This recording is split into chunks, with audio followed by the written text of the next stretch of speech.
Καλημέρα. Έχουμε έρθει εδώ στην περιοχή Γεφάρατα για μια επανασύνδεση σε έναν κύριο που κόψαν το ρεύμα. Μπορούμε να δούμε τώρα αν πράγματι που είναι η διακόπτηση από το πέρχη εκεί. Εδώ, ωραία. Το φως αυτό εδώ πέρα. Έτσι. Δεν υπάρχει φως, είναι σκοτεινό. Έχω κεριά, το πήραμε κεριά. Με τα κεριά, ναι. Ευτυχώς που υπάρχει λίγο φως και είναι το φως της ημέρας.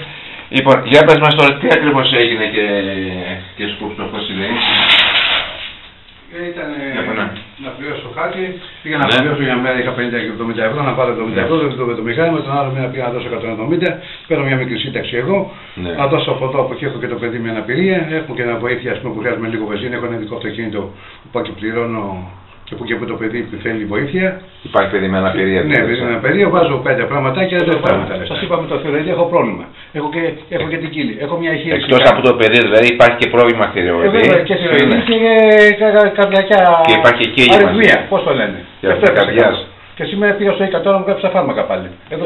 Ελάτε εδώ. Εδώ το βγαίνει το ψυγείο μου που δεν λειτουργεί, να μην είναι ψυγείο. Ναι. Και εγώ με ζυμάρι είμαστε. Να, βλέπεις. Αλλά δεν είναι το θέμα τι έχει το ψυγείο. Εντάξει, εγώ αντέχω το παιδί να μην του δώσω ένα νεράκι.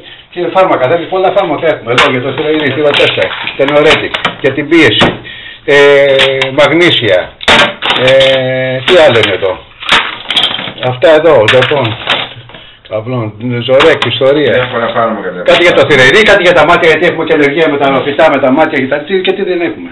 Αυτό που έχουμε όμως, έχουμε κουράγιο για να συνεχίσουμε. Για να πολεμήσουμε, για να μπορέσουμε να ζήσουμε και να ζήσουν τα παιδιά μας κάπως καλύτερα και όχι να επιβολεύονται και να τα οικονομάνε μόνο αυτοί οι περίεργοι. Οι ίδιοι και οι ίδιοι. Όταν στην Ελλάδα κάποιοι οικονομάνε και είναι οι ίδιοι και οι ίδιοι, στο ίδιο συμφέρον δεν θα είναι το καλό μας. Φέρνει το καλό το δικό τους, τσέπη τους. Όταν εγώ πήγα κάπου για τη μητέρα μου που είχε ένεση και πήγα στο ΙΚΑ και μου λένε να πληρώσω 70 ευρώ, είχε ισουλίνες να κάνει και οι ενέσεις που έκανε ήταν 30 το μήνα. Είχε ανακοίνωση ότι θα κόψει το ρεύμα πριν και έρθει και το Ναι, μου είχε στείλει ειδοποίηση επανειλημμένος εδώ και 7 μήνες. Πήγαινα εγώ και έβαζα ποσόν, κάθε φορά έβαζα 50, 60, 70. Αλλά ξαφνικά η ΔΕΗ από εκεί που περίμενα 50 με 70 μόνος μου εδώ το παιδάκι πήγε 170 το δίμηνο. Τι είναι αυτά 170. Μαζί με το χαράτσι. Το χαράτσι συν το χαράτσι, 80 κάθε μήνα. Συν το χαράτσι. Ναι. 170 συν το χαράτσι. Ναι, με ένα διαβάζω το οποίο ήταν όλο το κόσμο. Κλωρίζουμε στην πράξη και είμαστε παρόντες. Συγχαρητήρια. Στην περιοχή Γεφάρας είπαμε εξακολουθούμε να είμαστε. Κόβει την ασφάλεια επάνω, το φυσίγειο και την ασφάλεια μαζί.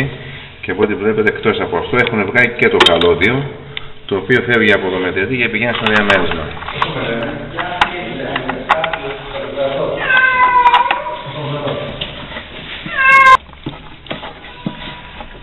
Έχουμε έρθει εδώ μετά τη σύνθεση του μετρητή μας, ερχόμαστε στο διαμέρισμα.